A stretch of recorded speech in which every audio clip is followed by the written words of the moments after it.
positively received, we can move this issue forward and hopefully pass a bill that will make a difference for dogs who often live their entire lives in the horrible conditions of a puppy mill.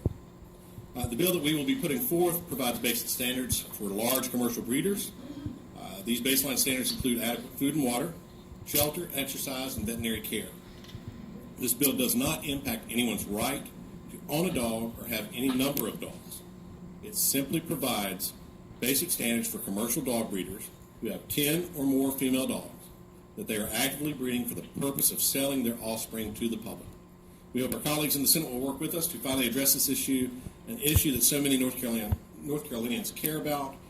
We know that this has been a topic over in the other chamber. Many senators who want to address this issue, so we do welcome their support and their help in finally getting something done in the state of North Carolina. I have with me one of the bill co-sponsors, Representative Jonathan Jordan.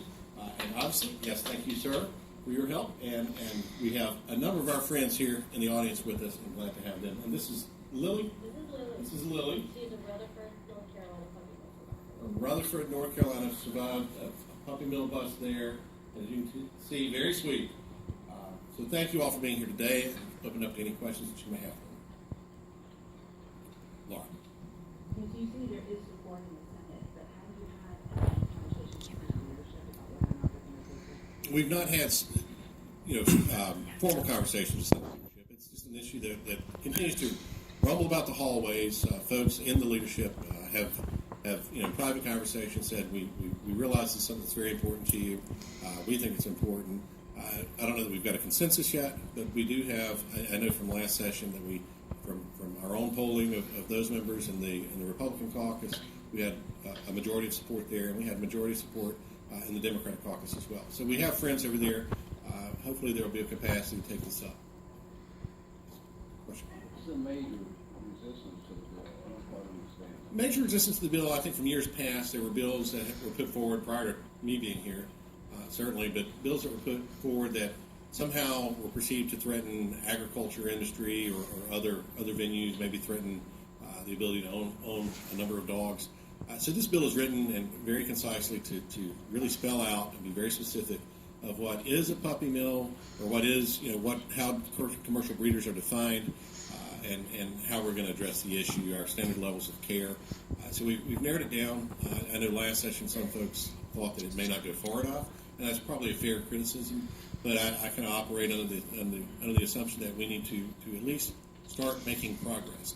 And so this is that attempt to make some progress where everyone's at a comfort level, where no one fears that it's infringing upon one industry or another, so that we can make something happen. Better than nothing. Something would be better than nothing. Yes. I'm sorry. Kim Jansen's here from Wake County SPCA, and would like to welcome her to the podium as well.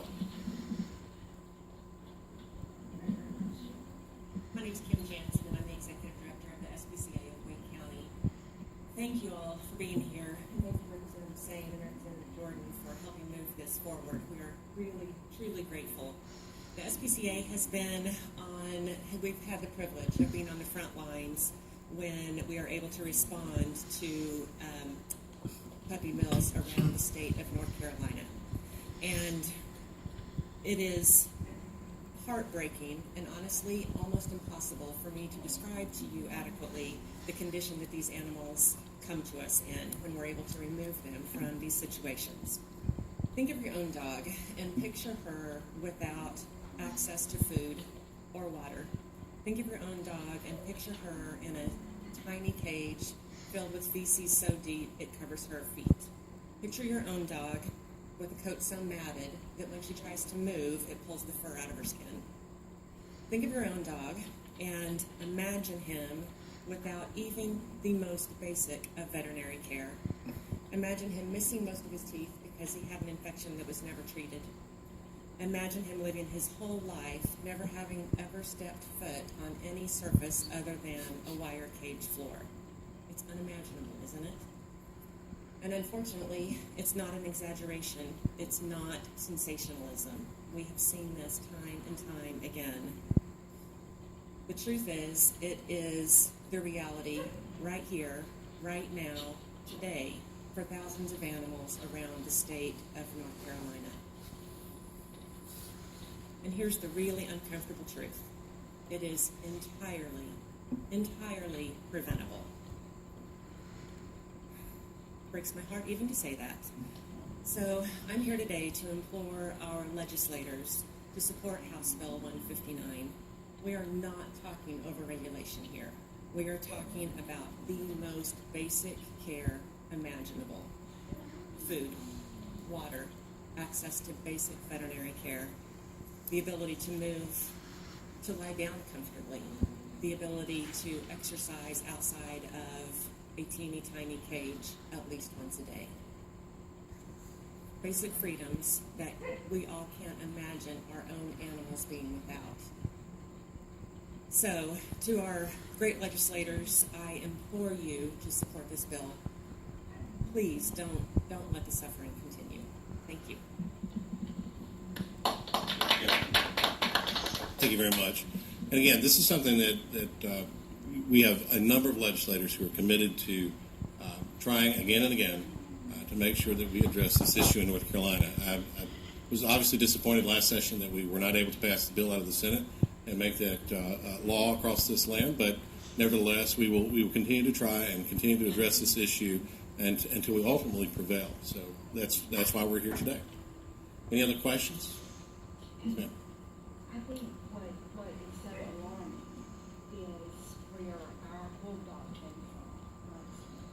It's back up in no time at all.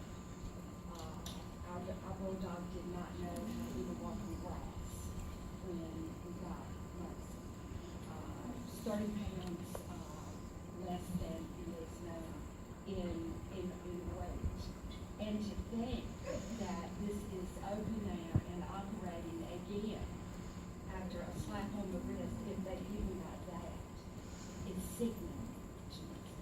Well, you bring up a good point, and that is, the bill will do as much as we can to, address the issue, to address and identify, and also to set, basic standard levels of care. I don't assume that wherever this dog came from, that the folks there didn't know that this was acceptable behavior, that our standards should apply. But that's sad that we even have to spell that out in law, but such is the nature of dealing with folks who obviously have some type of problem. But thank you for your rescue. We're my wife and I, Catherine, on a rescue. His name is Bailey. He's a basset hound, a great dog. We have another basset hound as well. Our dogs get those standards of care and much, much more, as we call our doggy penthouse for them. They're members of our family, and we're glad to have them. But keep in mind that this is an issue that I just kind of stumbled in after I'm a volunteer firefighter, and we had a puppy mill bust in my county of Lincoln some years ago. Saw how awful that was and the conditions of those dogs there. And then after becoming a legislator on a Saturday morning, tweeted about the bust in Brunswick County, I think in 2011. Was that when that was, Jim? Back in 2011, and not really understanding that I had the power to do something about this, along with my colleagues, and Representative Jordan has been a great champion as well to address this issue, and ended up, I tweeted out on a Saturday, I'm a social media guy, I tweeted that out, and by Monday, had over 29 media requests from across the state. And they said, "Oh, guess what? Welcome to the legislature." But nevertheless, it's something that obviously the folks across the state, because news media would not cover these issues if their readership and their viewers didn't care about this issue. And so I think that right there puts an exclamation point on this issue and why we must act. So. I want to thank you. I want to thank both and we and lots of other North Carolinians are behind you. Well, thank you very much. No other questions? Appreciate everyone coming out.